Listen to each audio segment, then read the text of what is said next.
देखिए, ऐसा है कि जो एफआईआर हुई है वो फॉरेंसिक लेबोरेटरी का रिजल्ट आया कि वो जिस तरीके से डॉक्टर करके बीजेपी ने उसको चलाने की कोशिश की और हमारे गुरु साहिबान का अपमान किया, उसकी रियलिस्टिक और जो उसका टेस्ट हुआ, उसकी फॉरेंसिक जांच हुई, उसके ऊपर वो एफआईआर की गई है जलंधर पुलिस में।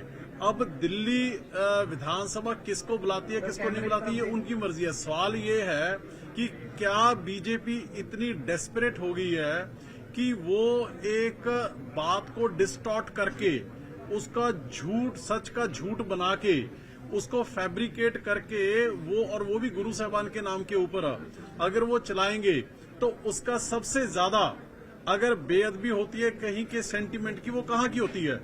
वो पंजाब के लोगों के सेंटीमेंट्स को चोट लगती है जब गुरु साहिबान की कोई बेअदबी होती है। तो इसके लिए कोएर्सिव एक्शन कहाँ की सरकार को और कहाँ की पुलिस को लेना चाहिए? पंजाब को। वही पंजाब सरकार ने और पंजाब पुलिस ने किया है। अभी तक जो रिजल्ट आया वो एफएसएल का पंजाब में उसको एग्जामिन कराया गया है। दिल्ली विधानसभा ने तो इसको एग्जामिन भी नहीं कराया। बिना एग्जामिनेशन कहे वो अपने झूठ को सच बनाने की कोशिश कर रहे हैं। और पंजाब पुलिस ने जो प्रॉपर एग्जामिनेशन कर ली, जिसकी रिपोर्ट उनके पास है, उसको वो सच को भी वो झूठ बनाने पे लगे हुए हैं। सो इसलिए इसको प्रिकॉशनरी मेजर के तौर के ऊपर ये की गई है।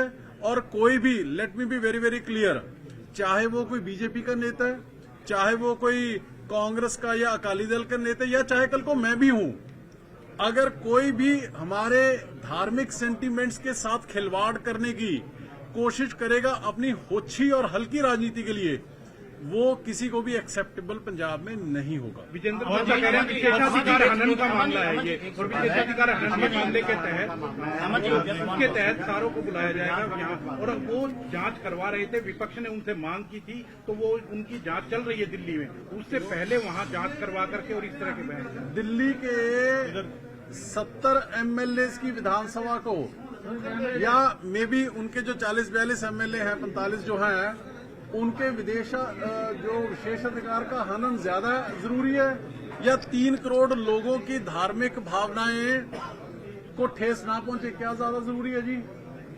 वहां के अधिकार को कौन कर रहा है? वो उन्होंने जिसको चैलेंज करना है, जिसको बुलाना बुला लेंगे, कमिश्नर को बुला लेंगे, डीजीपी को बुला लेंगे, जिसको बुला ले। How does it make a difference?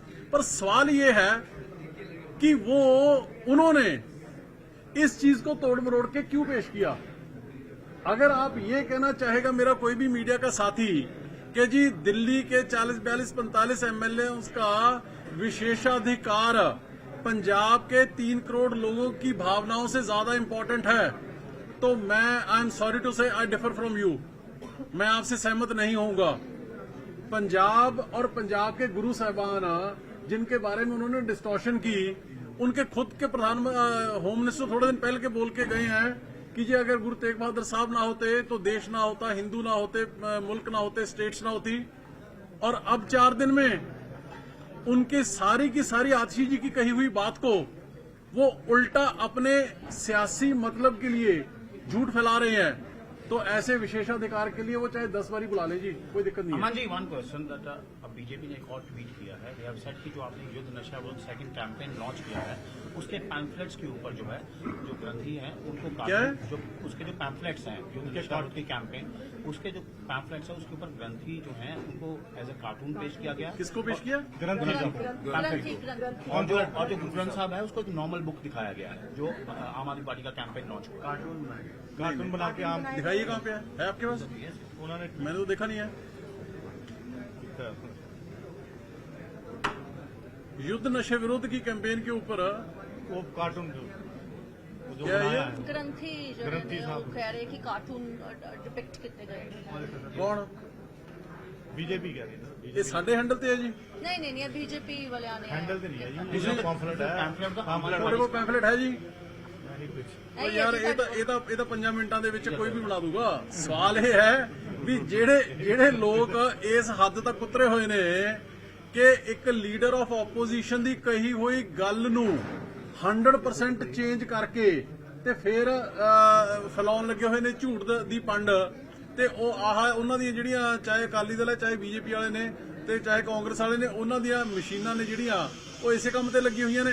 ਜੇ ਇਹ ਕੋਈ ਸਾਡੀ ਪਾਰਟੀ ਵੱਲੋਂ, ਮੈਂ ਪਾਰਟੀ ਪ੍ਰੈਜ਼ੀਡੈਂਟ ਆ, ਮੈਂ ਤਾਂ ਤੁਹਾਡੇ ਫੋਨ ਦੇ ਵਿੱਚ ਪਹਿਲੀ ਵਾਰੀ ਦੇਖ ਰਿਹਾ ਹਾਂ। ਸੋ ਮੇਰੇ ਕਹਿਣ ਦਾ ਮਤਲਬ ਇਹ ਹੈ ਕਿ ਇਸ ਨਿਰੀ ਲੋਕਾਂ ਨੂੰ ਝੂਠ ਦੇ ਨਾਲ ਗੁੰਮਰਾਹ ਕਰਨ ਦੀ ਕੋਸ਼ਿਸ਼ ਕਰ ਰਹੇ ਨੇ।